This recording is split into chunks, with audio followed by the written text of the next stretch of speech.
everything that I'm saying about Glover, I could say about Yan as well. The way he's rejuvenated his career. So yeah, because it's a tough one to call, but I think it's going to be a fucking barn burner, bro. I think they're just going to be winging it. I don't think there's going to be too much game planning and feeling each other out. I think it's just going to be like two dads going to war at the barbecue for the last like fucking barbecued rib, bro. Do you know? Spartans! What is your profession? Yes, people, another edition of Knights of the Round Table Discussions where we discuss what the heck is that, bruv? Did you hear that? Oh, you didn't hear it, bruv. Some guy going past on a motorbike, but it sounded like his exhaust was going to explode, bruv. Interrupting my intro, you know. But yes, people, got my guy here, the Nate Diaz of dentistry, the man himself, our MMA connoisseur. Tooth is in the building. How are you doing, sir? What's good, bruv? What is good? It's been a long time since we've done one of these, man. I'm telling you, bro. I'm telling you, people, Fight Talk is back. The focus has been, it was on boxing. We had a couple of boxing videos out, but it's back to the UFC. UFC 267 coming up. So we're going to be discussing that card along with, did you see Fight Night? Vettori and Costa. No, bro, I'll tell you the honest truth, bro. I've been so disconnected from everything, bro. I don't even think it was a wise idea to have me on this podcast. Bro, if we don't have you, there's no podcast about it. Fuck it, bro. I'm winging it. I'm telling you now, blood. I just had to pull up the card and see who the fuck was fighting because I was like, bro, I know nothing about this card, blood. Obviously, I thought we were going to be talking about Vettori and Costa, bro, until I saw like Blachowicz and Teixeira on your fucking screen, bruv. I was like, oh yeah. Bro, see, people see life takes over. Even our guy, bro, the MMA connoisseur, bro. Even life takes over for him. Certain times he doesn't even know what's going on. Trust me, bro. Trust me. So Costa and Vettori fought already. Yeah, on Saturday. Bro, it was I'm surprised you did, bruv. It was a war, bruv. Who won? Vettori won on unanimous decision, but bro, you need to watch it. You need to watch it. Do you know how crazy that is? Yeah. Like I said, I swear, I thought we were going to be talking about that fight, like preview. Yeah. And my prediction in my head, I was like, yeah, Vettori decision.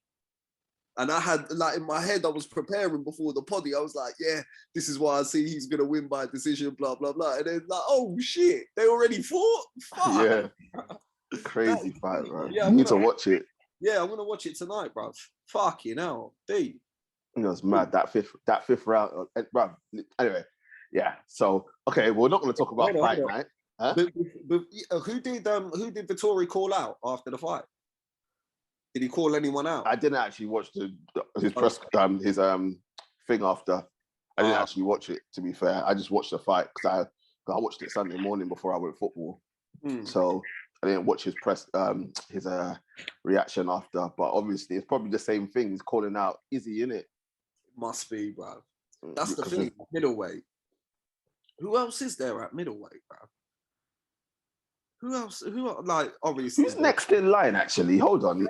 I did look it up. You know, Brunson. I'm not sure. Hold on, people. This isn't us being unprofessional. It's just been a while. It's just been a while. Bruv, it's Derek Brunson, man. Oh, is it Brunson? Yeah, bruv. He's been on like a silly win streak, bruv. And he surely has to get the next. Because, at middleweight, you got Darren Till, you got Jared Cannonier, you got Robert Whittaker, you got Costa, you got Vettori, and you got Derek Brunson. That's probably the top 5, top 6 right there. Yeah, it's Whittaker, Costa, Cannonier, Brunson, and Vettori. Yeah, and obviously Vettori's just beating Costa. Yeah, but I think isn't so. You're saying Brunson's next in line, but wouldn't it be Whitaker. Well, that was the after thing. the win. It was meant to be, but the thing is with Whitaker, bruv, he always, like, he wins a fight and then he disappears for a while, comes back, wins a fight. Like, there's just this lack of consistency. And obviously, like, with Whitaker, he said it in the past several times that he doesn't really like the media commitment side game. And that also doesn't really sit well with the UFC either. Because, you know, he was a pretty decent champion, right? Yeah. The guy beat your well twice, man. He should have been promoted as a fucking don, bro. But he just wasn't about that. And the UFC were like, well, fuck. Like, we got this young up-and-coming dude coming up, like Izzy, who, you know, captivates people. We're going to give him a push. Like, we gave you your shot. You've won the belt. You're just not making you're not really making any use of it. But I understand Whitaker's point of view as well, because he's just an athlete. Like, he's not built for that shit. But the UFC are not only just trying to put on, you know, a competitive martial arts competition, but also they're trying to make it a spectacle as well. Of course, because they've transitioned now, so they're now becoming become global. So you're trying to do the things of 10, 15 years ago of, yeah, we just fought and won and on to the next one. That don't cut it. You have to be able to transition, especially with what Conor's done for the sport. That you have to be able to transition, or else. Yeah, exactly. You know what I mean? Exactly what I was going to say, Brad. Like the time of those sort of stoic, silent, mythical champions of the past, bro. No one gives a fuck about that shit anymore, bro. It's just dead, isn't it, bro? It's dead. And I'll say, even like, you know, being the quote unquote connoisseur of MMA, bro, like, bro, less of that shit, bro. I want to see some entertainment at the same time. I want to be entertained, bro. So he didn't really fit the mold for what they were looking for as far as a champion goes. So Derek Brunson's been, you got to check this, bro. I think it's a 9-fight win streak or something ridiculous, bro. And he's been on a roll, bro. He's actually picked up a lot of steam along this, you know, consecutive win streak, bro. He's picked up a lot of steam. He beat Darren Till in his last fight, and that was pretty much the sort of push he needed, bro. He also beat Edmund Shabazian, who was like a really good prospect, who was undefeated at the time. And he's on a 5-fight. He's on a 5-fight win streak. 5-fight win streak, yeah. Yeah, because he lost to Izzy. Since he lost to Izzy, he hasn't lost. Exactly, bro. And it makes sense. And he's fighting Cannonier at 270. Oh, really? Yeah. Well, it makes sense if they gave him the next shot, because Izzy's kind of doing a lap around the division now.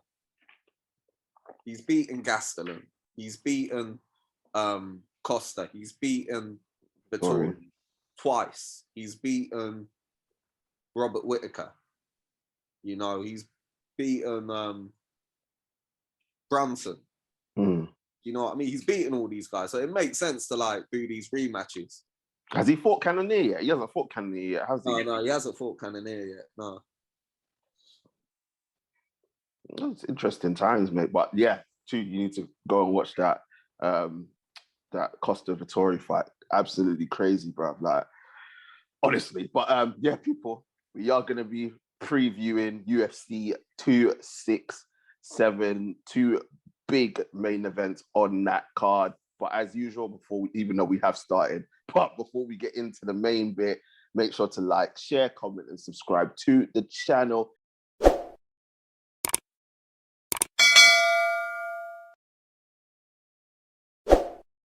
Get the likes up, get the subscriptions up, and all that good stuff. As I say all the time, share, because we are here. And don't forget to join our social media pages as well.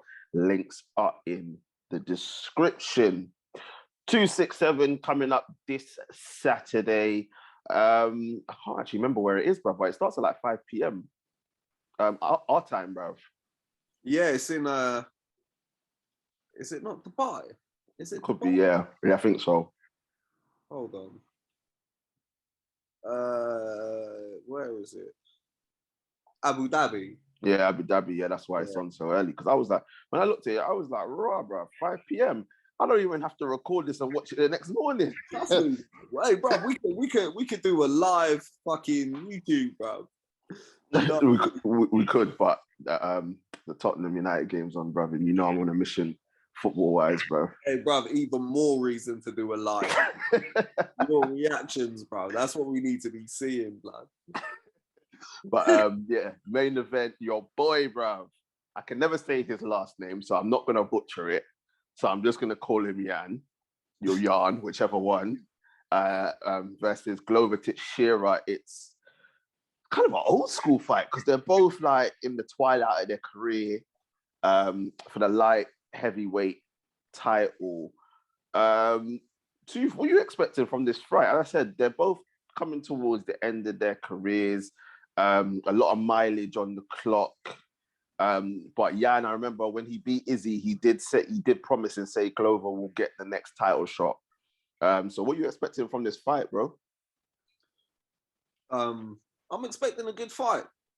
It's not gonna, I mean, it's gonna be a throwback. Do you know what I mean? Both of them are in the twilight of their careers, as you said, or late in their careers. They're very seasoned. And I'm just expecting a good scrap. You know, I'm expecting back and forth takedowns and submissions and on the feet. Loads of good boxing, dirty boxing, clinch work. I think Yan will win, but this is by no means ruling out Glover at all, man, because Glover's been on a crazy win streak as well recently as well. And he's beaten a lot of good fighters. He's almost rejuvenated his career after he got, like, there was a moment in time when Glover came into the UFC, and this is time ago, blood, time ago.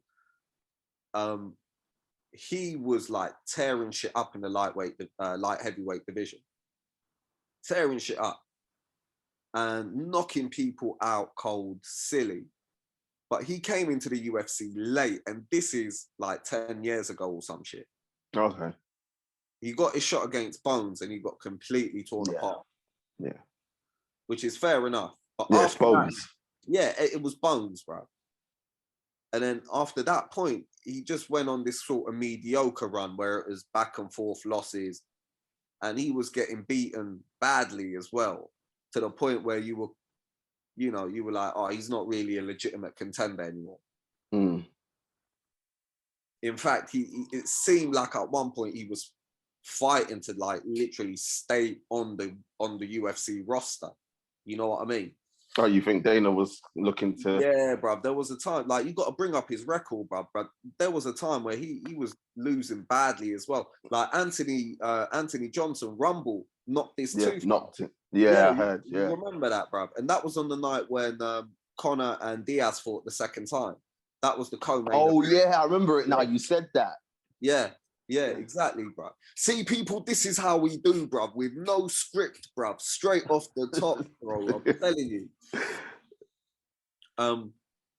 Yeah, bro. So I felt like there was a time in his career where he was just fighting to stay on the roster, but now he's turned all that shit around, bro. You got to look up his win streak, and he's beaten legitimate contenders. Yeah. No, I got it here, bro. I got it here. So yeah. But bear in mind, they're both on 5-fight win streaks at the moment. But Glover, since he lost to Corey Anderson, he subbed Carl Robinson, subbed I can't say that name, Bob.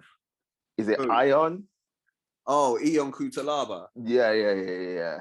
And then split decision versus bro, where do these names come from? Nikita Krylov? Does that name around? Nikita? Who? Nikita. Oh, Nikita Krylov. Yeah. Got split decision against him. Then he knocked out Anthony Smith. I remember that. Yeah. And then he subbed Thiago Santos. That was the last fight. Yeah, exactly. Yeah. Exactly, bro. And that was his last fight, Thiago Santos. Yeah. I thought it was the Anthony Smith fight. No, you're right. Yeah. He beat Thiago Santos as well. So yeah, bro, he's turned it around, bro. He's turned it around. And Yan is a good fighter. but he's not like, he's beatable, bruv. He's been beaten before, you know. And I wouldn't rank Yan any better or worse than some of those names. You know, on the night, on their night, they might even beat Yan. But Yan's just been on this really good form of late as well. And everything that I'm saying about Glover, I could say about Yan as well, the way he's rejuvenated his career. So yeah, because it's a tough one to call, but I think it's going to be a fucking barn burner, bro. I think they're just going to be winging it. I don't think there's going to be too much game planning and feeling each other out. I think it's just going to be like two dads going to war at the barbecue for the last like fucking barbecued rib, bruv. Do you know what I mean? Like one of them ones, bruv. But with Jan's five fight win streak, since he lost to Thiago Santos. Yeah. I don't know if you remember that. Yeah. But since that loss, he knocked out Luke Rockhold. Split decision with, is it Jacare? Yeah. Jacare. Yeah.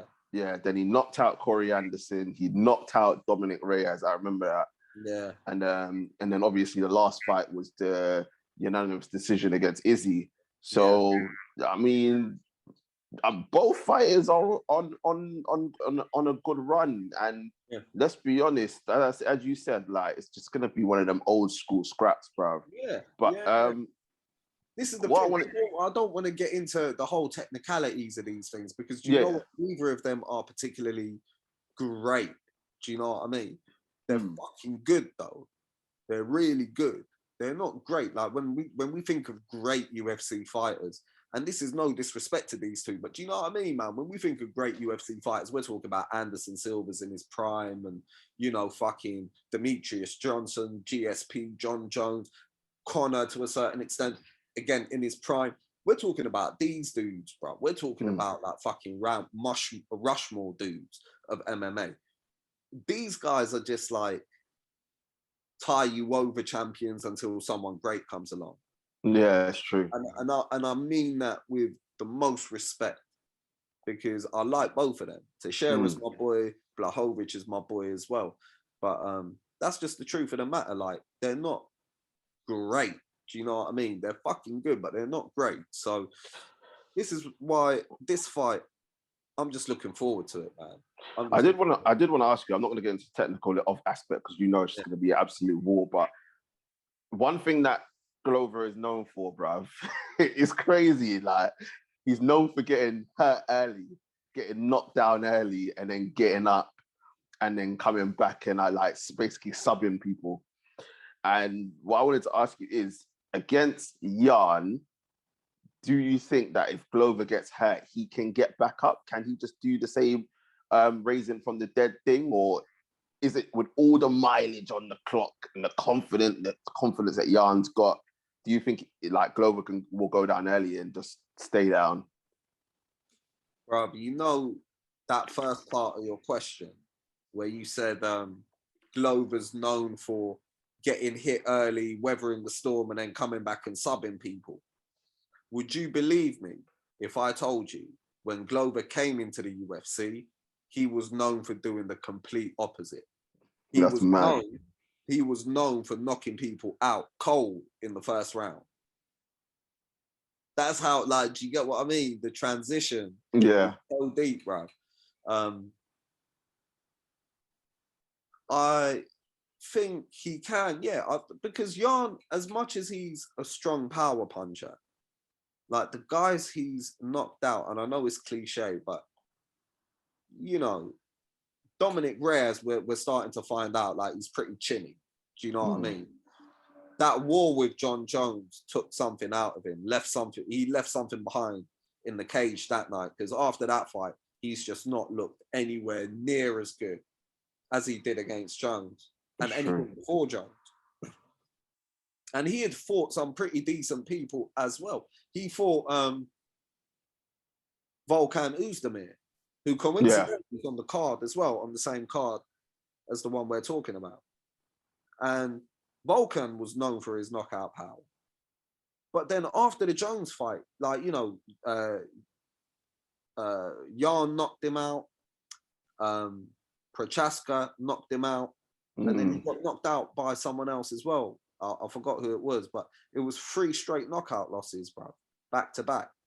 That's crazy. Yeah, but then who else did Yan knock out as well? Run through that list again. He knocked out Luke Rockhold, yeah? Yeah. Also, bro, known for being chinny, bro. So Yan's got power, but it's like it's only worked against the kind of people that have no chin or have deteriorating chins. Now that's what I mean. Glover's on that side of the fence now. This is why I'm asking the question. I mean? Glover's on that side of the fence. So I just think, it's tough. I just don't see Yan knocking him out. It could come back and bite me in the backside, but I think it's just going to be a back and forth war. So yeah, I do think Glover can survive Yan's shot. Do you think, now I'm gonna ask you, do you think Glover can sub Yan? Yeah, I do. Yeah, because Glover's more of a jiu-jitsu specialist than Yan is. But Yan has fucking good wrestling. He has good wrestling. But I do think Glover can sub him. Yan has lost to subs before in the past as well, hasn't he? Who did he lose to? I remember he lost to someone by sub. I want to say it's Jacare the first time they fought, but I'm not sure. I'm just going to pull up his record now and have a quick look.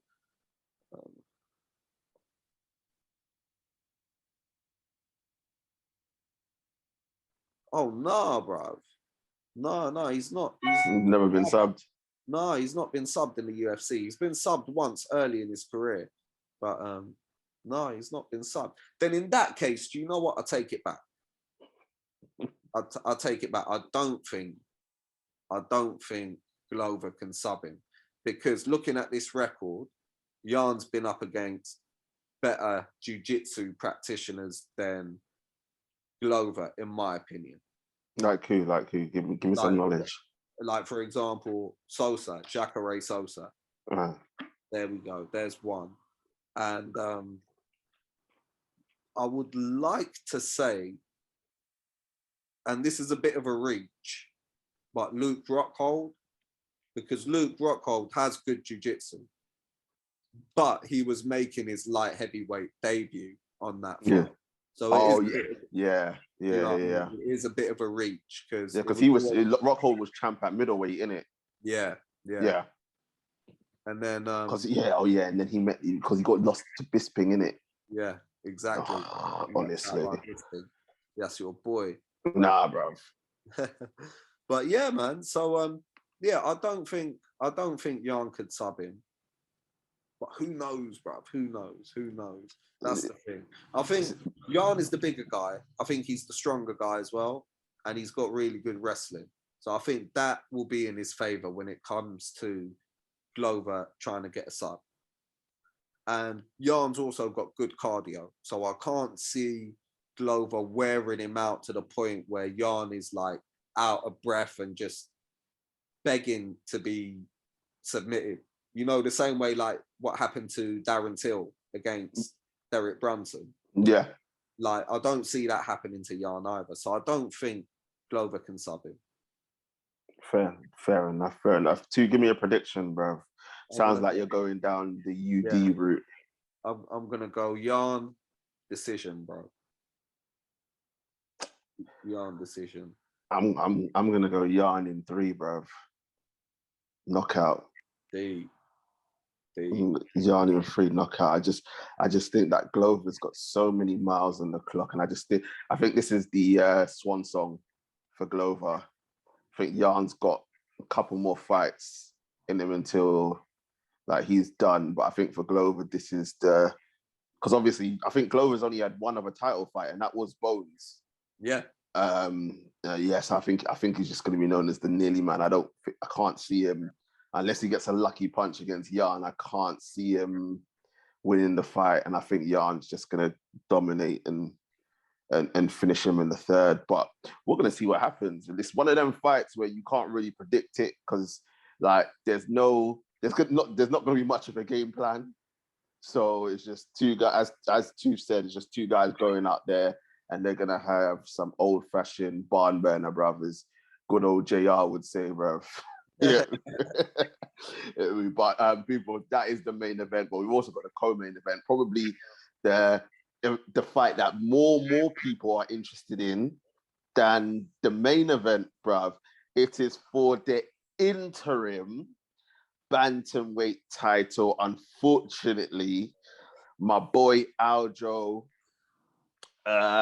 injuries and all that, couldn't make it to this fight to hand Petr Yan's ass to him. So instead, two other boy, Corey Sandhagen, has taken up the mantle and will be fighting in this fight.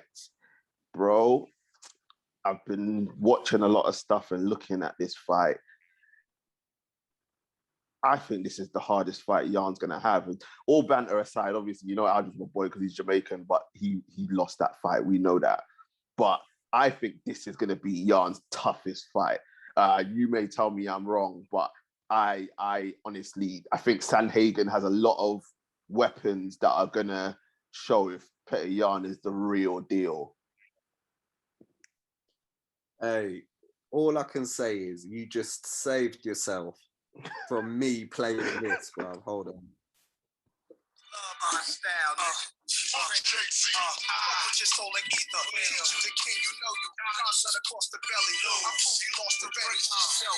Bro, you just saved yourself from an ether moment there, bro. By saying the truth, bro. You spoke the truth there, bro. Yeah, everyone knows Yan won the fight against Aljo, bro. Everyone knows that. Despite what the official outcome of the fight being, if you're just judging it as a fight, yeah, you know who won that fight. Yeah, absolute domination. Yeah, bro. And as far as Sandhagen goes, bro, how long have I been telling you, man? Like from back in the day, I was telling you, man, bro, this guy is a problem, bro. Now he did lose against Aljo, and it was very one-sided. It was. However, but it was ages ago, to be fair. Yeah, I mean, no, it wasn't that far back. But the thing is, bro, this is what happens when you're in combat sports, bro. Like, people just don't understand. It's like, I can say this with a degree of experience, because as you know, bro, I do go and fucking train my ass off sometimes. And I'm shit at it, bro. I'm fucking cack at it.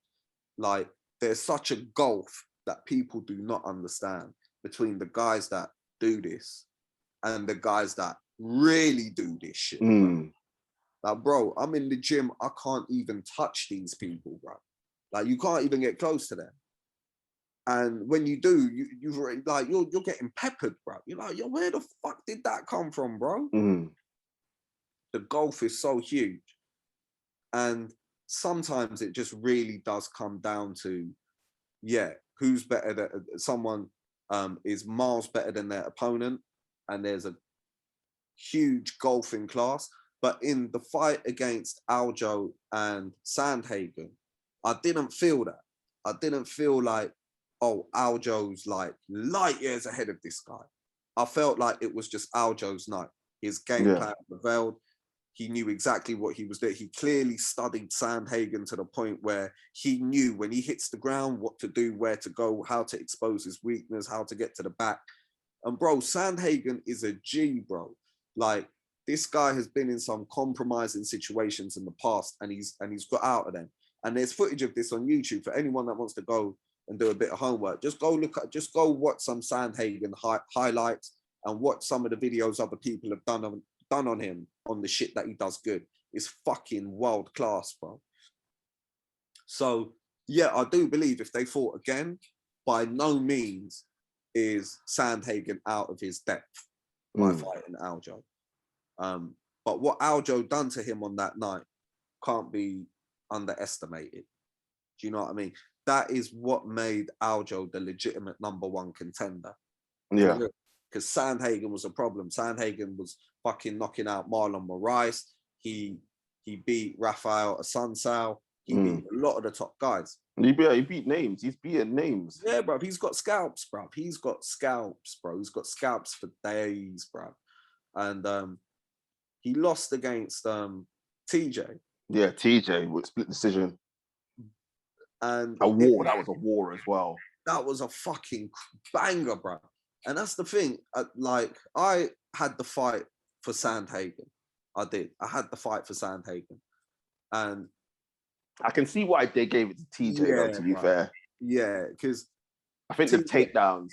Yeah, it was just one of those things where, like, oh, they just edged it to TJ by like 1 round or some shit like that.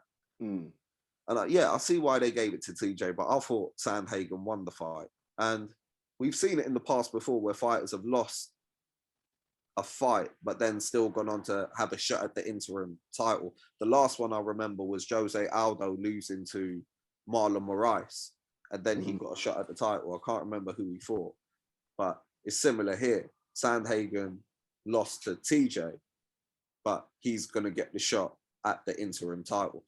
Now, he's going to be a problem for Yan. He's going to be a problem for Yan. And as you know, bro, Yan is also my boy as well, bro. I've been from day I was telling people this guy was a pro. From his debut, you remember I was saying there's a gulf between people that do this and people that really do this. Yeah. Bro, on his debut, there was a gulf between him and whoever the fuck he was fighting. I can't remember who it was, but it was like a UFC veteran kind of dude. Do you know what I mean? If I'm not mistaken, fuck it. Anyway, the name's on the tip of my tongue. Just can't remember who it is. Bro, there was a gulf between him and that dude. And I was like, oh my God, this guy's champ. You know immediately when you watch a guy fight and you're like, yeah, this guy's going to be a fucking champ. So Yan, what he does well is dominate a fighter. Yeah. Long story short, every fight he's been in, he's looked absolutely vicious. He knows how to fight moving forward, sideways, backwards. And Sandhagen is the kind of fighter that has shown levels against opponents he shouldn't have been doing against. But he knows how to control a fight as well, moving backwards, sideways, forward. And it's just going to be such an intriguing battle. I know you always, and the truth as well, you and the truth always love to say this shit, bro. Height and reach. I read your mind. I knew you were going to, at some point, you were going to say, yeah, but Sandhagen's got the height and the reach. Well, yeah, no, what I'm saying is, and the height and the reach, no, when we see fighters like, for example, AJ, bruv, he doesn't use his height and his reach to his advantage, or else he would have done it against Usyk, right? But the way how Sandhagen fights, he does use his height and his reach. So that's why I said it's going to be a problem for Yan. I'm not just throwing it out there, bro. Like, listen, rate me a little bit. I'm learning off you. I'm learning slowly. Good. Because that's exactly what I wanted to say, bro. You took the words right out my mouth. You can have height and reach for days. Doesn't mean shit if you can't use it. Sandhagen is a very intelligent fighter, bruv. So I think that will be a problem for Yan. Because Aljo is taller than him. But Aljo doesn't know how to fight long, if that makes sense. He's a wrestler naturally. He's going to want to get on the inside, get in the pocket, and then shoot for a takedown. Like he was trying to do against Yan in their fight. It didn't work. He just kept getting peppered. And even when he did, Yan threw him off. But Sandhagen's not like that, man. Sandhagen knows how to fight with his reach, and he knows how to fight on the outside. So I don't know. Again, I don't know how to call this one, bruv. I like both of them. I think I'm gonna go. Before you predict, there's something I need to ask you. With Yan, right? Obviously, we know pressure fighter. Boxing's is number one, isn't it? Yeah. Yeah, boxing's is number one. Also can fight in the clinch. Yeah. Right. Basically, his Thai boxing is only, to be honest, it's so fucking good, but it sets up all his other weapons really nicely as well. Even though he's not known for being a good wrestler, he showed against Aljo that he is actually a pretty decent wrestler. But yeah, his forte is his Thai boxing, man. If look, because I think what's it? Yarn's got like a 90% takedown defense or something stupid like that. If Sandhagen were to be able to get him on the ground, what would you expect from that? Like, if Sandhagen can somehow get Yarn on the ground, is Sandhagen then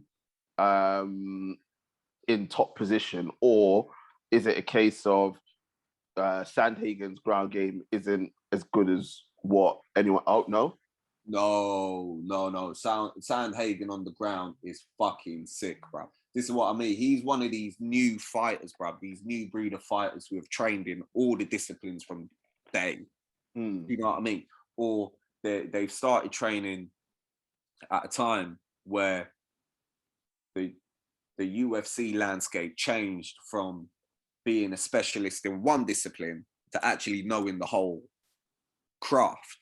So Sandhagen on the ground is dangerous, bro. He had TJ on the ground a few times. You remember, bro? Yeah. You remember, and he was peppering him, bro. Controlling him. 100, but that's one question I'm asking. If Sandhagen can get Yarn on the ground, is that his best way of winning the fight? Or is it a case of what we just previously explained, height and reach, staying on the outside, picking your shots, being fleet-footed, and just trying to be patient with it? Because I can't see Sandhagen knocking Yarn out. So I'm trying to see what other ways can he go about winning this fight. All right, if Sandhagen was to win, it would be exactly like you said, every cliche in the book, bro. Like using the sweet science, counter punching, because he's a fucking sick counter puncher. Yeah. Move backwards as well. So yeah, he'll be staying long. He'll be using his reach. He'll be using good IQ. Yarn will be landing shots as well, because Yarn is a fucking world-class fighter as well. But that's the way. That's Sandhagen's path to victory. If he was going to submit him, it will be on some David Figueiredo and Brandon Moreno shit, where he hits him and peppers him so hardly that, you know, Yarn might leave a neck out or an arm out, and he just opportunistically goes for it. But I don't see it being part of the game plan as such to like go in and try to take him down and submit him. Because as much as Corey's good at that, he's much better at doing all of it together. So yeah, I don't see it being a part of his game plan to primarily just go for this up. I think he will like his chances on the feet. Do you think he'll do a Masvidal, bro? You can't actually think about that for a second, bro, because you can't say that about any of the other fighters in the division. Who else in bantamweight can you say will fancy their chances on the feet against Yarn? Sandhagen's one of them. The rest of them, I don't see them standing a chance against him. You think TJ? No, bro. I think Yarn eats TJ, especially now. Yeah. That's what I thought as well. But I was gonna say, do you think Sandhagen does a Masvidal and goes with a flying knee early, bro? Oh, that would be sick. No, I don't think he'll do that. Because he's known for the flying knees. So I just thought I love the question. Just see him just go sprinting, bro, and just run up to Yarn and just. I don't. Do you know what? I think Yarn is not as not Yarn. Sandhagen is not as impulsive of a fighter as Masvidal is. Remember what I was saying earlier about him having good IQ and coming into MMA at a time where, you know, it moved out of that old school fashion of sticking to one discipline. I don't see him having that impulse in him to do some shit like that. Masvidal was a street fighter with a journeyman record. He didn't give a fuck, right? He didn't give a fuck if he got taken down. He didn't give a fuck if he left himself open because he wasn't scared of Askren's power. Whereas with Yarn, bro, if you miss that flying knee and you leave yourself open, you know Yarn's gonna fuck you up, bro. Yeah, I don't see, but yeah, at some point I do see him throwing flying knees and slick fucking moves. Because again, bro, didn't he knock out Marlon Moraes with like a spinning wheel kick or some shit, bro? So yeah, bro, I do see it. And Marlon Moraes is again another fucking sick Muay Thai practitioner, bro. And he knocked him out with a spinning wheel kick, like. Mad. That's absolutely insane. In terms of Yan, bro, like, how does he go about winning this fight? Is it just wearing him down, constant pressure, just doing what Yan does, bro? Like he's done to everybody else, like just kind of just dominating and breaking people's spirits. Yeah, bro. If anything, I know the Aljo fight was a long time ago. Corey Sandhagen and Aljo fight was a not long time ago, but like maybe 2-3 fights departed from now. But we saw in that fight that Aljo managed to beat Corey pretty convincingly. And I know MMA maths doesn't make sense, but if there's anything to take from that, again, Yan will fancy his chances because Yan has just dominated everyone since he's come to the UFC. He's just dominated everyone, bro. He hasn't looked in trouble one bit in any fight whatsoever, bro. And yeah, he can hurt Corey if he catches him, and he probably will hurt Corey if he catches him. So all Yan has to do is just do what he's been doing till now, pretty much. And if he is going to win the fight, again, I think it's going to be on the feet. I don't see Yan trying to go for a takedown or trying to sub him or anything like that. But yeah, it's a tough one to call, bruv. It is tough. Who have you got on this? I just can't look past Yan, bruv. I just think that I think it's gonna go 5 rounds. I think it's gonna be a UD for Yan, but I just think it's gonna be his toughest fight. I think Yan probably wins 3 rounds to 2. Yeah. I just think that he's gonna have to adjust to Sandhagen's foot movement and footwork. Sandhagen trying to stay on the outside, but I think eventually Jan's pressure, and then once he gets in there and starts letting the hands go, I think it's gonna be a tough night for Sandhagen. But Sandhagen isn't gonna make it easy for Yan. But if Sandhagen sticks to the game plan, you never know. But I definitely think this one's going 5 rounds. Definitely think this one's going 5 rounds. I can't. From watching both fighters and the way how they are, I can't see how someone gets knocked out or someone gets subbed. Like I can't see Yan subbing Corey, and I can't see Corey knocking out Yan. So yeah, I don't see. I can't see it. So but I'm gonna go Yan UD. Huh? No, I know what you mean. They're so well rounded, bruv. They're going to cause each other a lot of problems. And I agree. If it's going to go decision, it's going to be a fucking really controversial one, bro. It could be anyone's fight. What are you going with? I think, do you know what? I'm just going to go with superstition on this one, bro. MMA maths never works, bro. Do you know what I mean? So I'm going to go with Corey to win. And your boy will be so happy that he doesn't have to fight Yan again. Listen, my boy is ready for either guy, bro. Bedrin, I think the MMA gods are going to just be like, you know what? We're going to protect Aljo for one more fight. And he's going to... But I think Sandhagen will beat him in their ring. Nah. If Sandhagen wins this, bruv, Aljo's cool, bruv. He's holding that belt for at least another year. At least another year, bruv. We'll turn that corner. We'll turn that corner when it comes. But I'm just saying from now I disagree. But I'm gonna go with Sandhagen by decision. It's going to be a close fight. And I think I don't know. It's between this and the main event fight of the night. I think this will get fight of the night. Yeah, 100%. I can't see this not being a fight of the night. Yeah, this has to get fight of the night, bro. Yeah, like it would have to be. The only way it's not fight of the night is if it's like something strange happens. It's just like a first round knockout. Yeah, or an illegal knee. we'll see what happens with that. Finally, bro, because I know your boy's fighting. Was it Makhachev? Islam Makhachev, yeah, and Dan Hooker, bro. Like Dan Hooker's my boy, bro. Islam is, do you know what, bro? Islam is a beast, man. But to make this one short and sweet, bro, I just don't see Islam losing against Dan Hooker. As much as Dan Hooker's my boy, as of late, he's just shown he can't hang with the elite top 5 and the beasts. Do you know what I mean?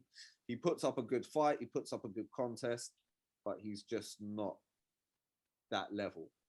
I do hope he wins because it will definitely throw a spanner in the works and it will expose Makhachev because he's never been in any trouble before either.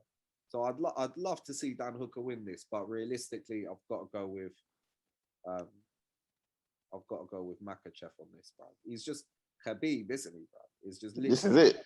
Yeah, it's just like literally fighting Khabib, bro. What are you saying? Sub? Yeah. Sub. Straight, bro. It's like, what is the point in even like this is one of those fights, like what is the point in even dissecting this fight, bro? What is the point of that? It's just Makhachev sub. But what's your prediction? Bro, same thing. Exactly. I've got him sub, bro. Literally, exactly, bro. But I've got to give a shout out to the rest of the card though before we bounce, because all my boys are fighting on this card, bro. So the fight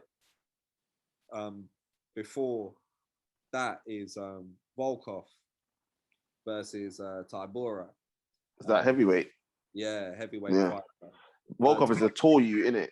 Is no. Yeah, Drago. Yeah. Drago is the tall dude. And Tybura, he's been on a ridiculous win streak recently as well. But he's just not getting a shot at the title because you know how it is, bro. Politics plays a lot. Favoritism goes a long way in this sport, bro. But it'll be interesting to see them deny him if he beats Drago. And I think he will beat Drago. Again, Drago's one of those guys that has just recently been on a skid recently, bro. He's just not looked as good. Because he lost, did he lose to DC? Yeah, and he lost more recently to Garn. Yeah. Yeah, he recently lost to Garn as well, and he just didn't look good in that fight at all.